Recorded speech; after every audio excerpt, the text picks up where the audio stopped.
not know this, but I was supposed to be the first non-student speaker for the proposition. I've now been the fourth, which means that I now have to thank all the previous speakers for making my best points for me. And I find that the main reason now that I have left to be in support of the motion is that I am so tired of talking about woke culture.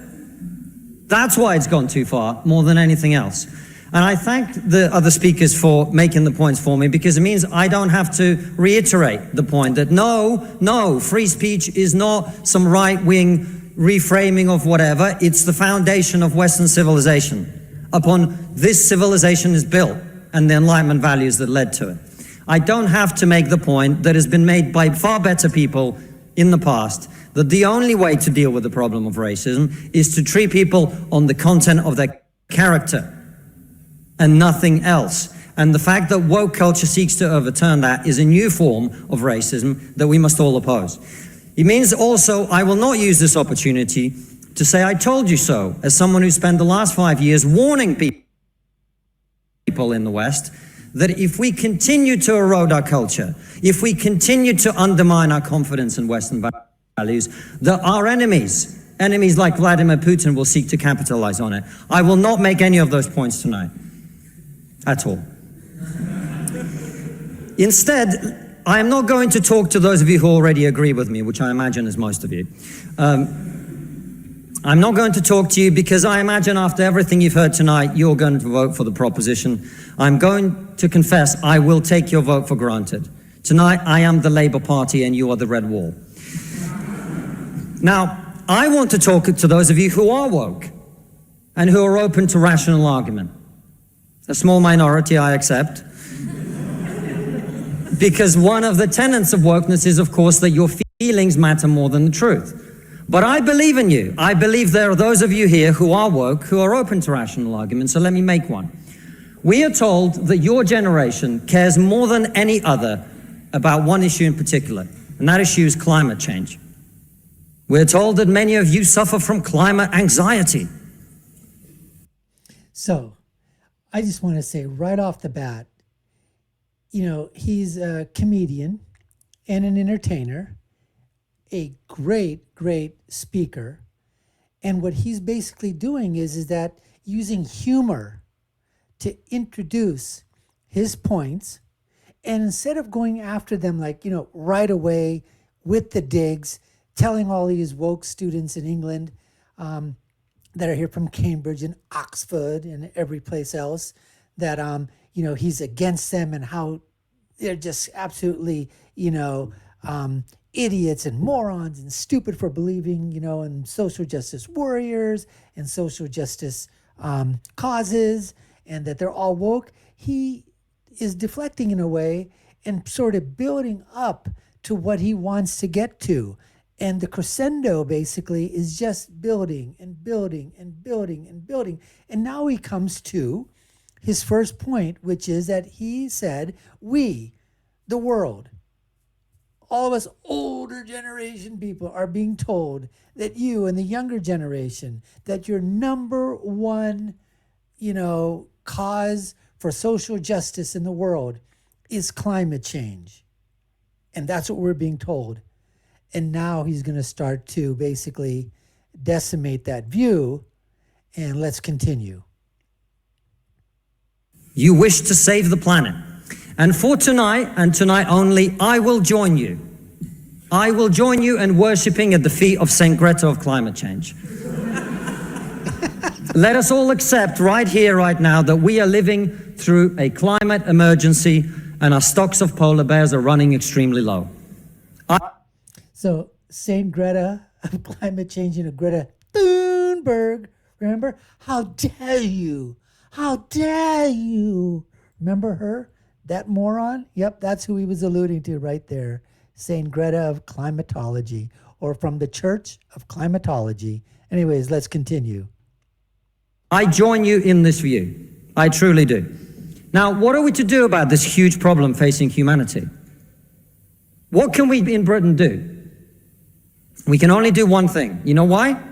This country is responsible for 2% of global carbon emissions, which means that if Britain was to sink into the sea right now, it would make absolutely no difference to the issue of climate change. You know why? Because the future of the climate is going to be decided in Asia and in Latin America by poor people who couldn't give a shit about saving the planet. Now, folks, right there, I mean, I think that's check and mate. He basically said that in terms of climate change and what is, I guess, Great Britain or England's partake in the climate change, he says 2%. 2%, folks. And like he said, if Great Britain were to slide into the ocean, guess what? It wouldn't make an absolute freaking dent. It wouldn't matter at all. Because it's the rest of the world as well. If we're, and as he's saying, he says, just for today, I'll be on your side. I'll take your points. But be that as it may, let's take a look and see what would happen going forward, taking your points on as if they were the truth, or if that's exactly what's going to happen, right? That's basically what he's saying. Great Britain, only 2% of the problem, wouldn't make a dent if Great Britain just completely disappeared. Let's continue. No, thank you. No, thank you. It's going to be decided by poor people in Asia and Latin America Absolutely. who don't care about saving the planet. You know why? Because they're poor. Because they're poor. I come from Russia, which is not a poor country, it's a middle-income country. 20% of households in Russia do not have an indoor toilet. What they have is an outdoor toilet. And I don't mean one of those nice portaloos that we get here. I don't even mean a Glastonbury portaloo. I mean a wooden shack with a hole in the ground that holds a collected fermented memory of the last 10,000 visits. How many of you are going to go home tonight and say, let's rip out our bathroom and erect a Siberian shithouse in the back garden?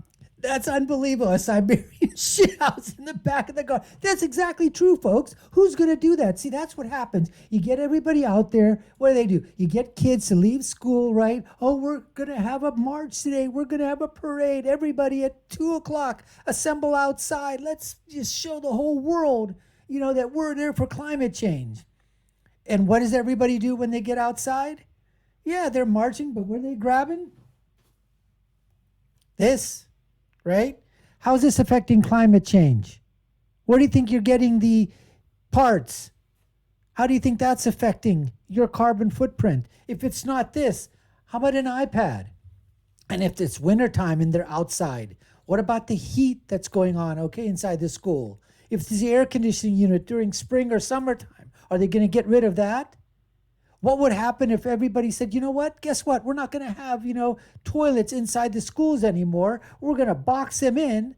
And what we're going to do is we're going to put the porta-johns, right? The porta-potties, we're going to put them outside.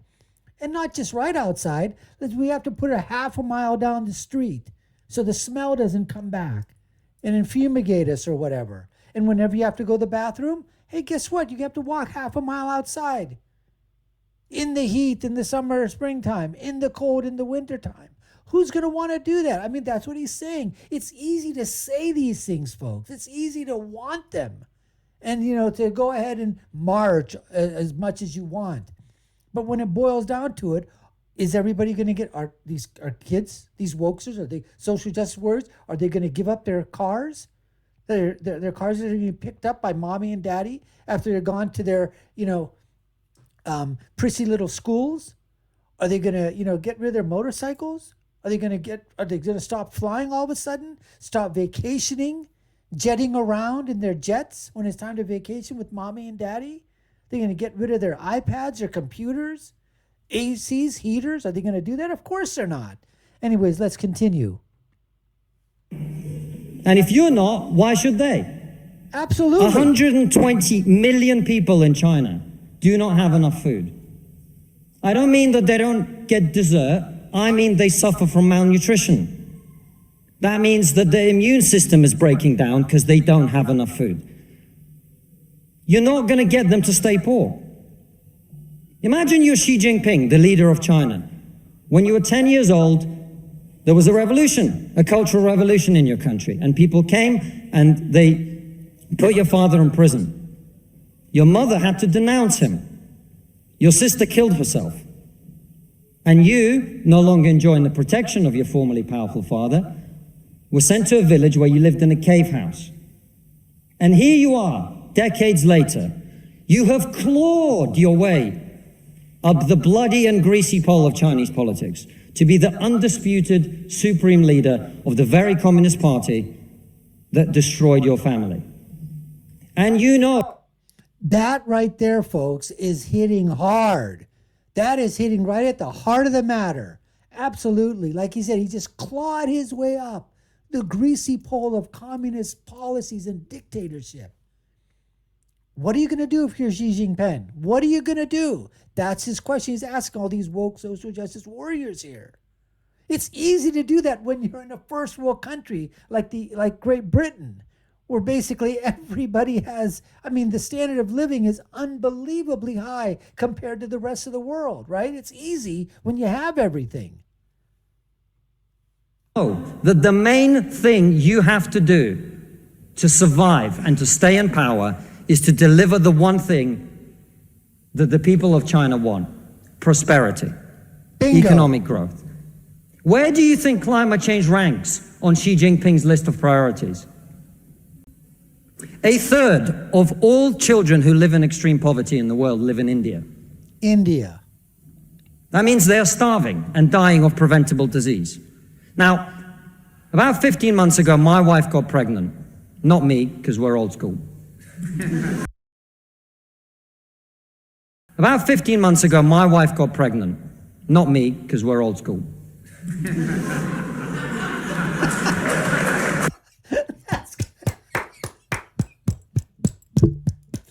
That's phenomenal. Hit the gender people, folks. That's where you go. Go after the transgender community. Bingo. Check and mate. We're old school.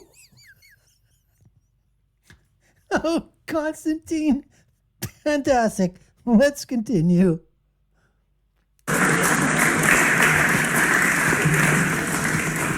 And for 9 months, we talked about what our boy would look like, what he might do when he grows up. We looked at baby scans and videos on YouTube about what the fetus looks like at 9 months and 12 months and 20 months. And eventually he was born. And he is this cute little bundle of joy. He's cuter than about 80% of puppies, right? Now, if you said to me that I had a choice, either my son had a serious risk of starving or dying from a preventable disease in the next year, or I could press a button and he would live. He would go to school. He would bring his first girlfriend home. He'd go to university and graduate and become a woke idiot.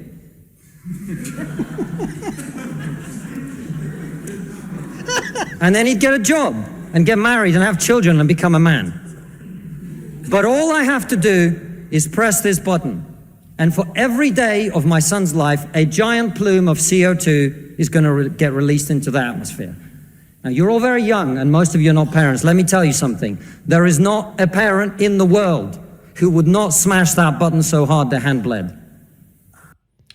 Again, how many times does this guy have to win the chessboard here? Check and mate, check and mate, check and mate. Just said, 2 choices. 1, have a disease and die within a year. Or 2, live an unbelievably beautiful life, your child. But for every day of his life, he's going to have an unbelievable amount of a CO2 imprint on the world. Which button are you going to start smashing? It's going to be that one, folks. And you can't lie to me. If you say it's the other one, you're an absolute liar. Or you're a delusional lunatic that doesn't deserve to have kids. Let's continue.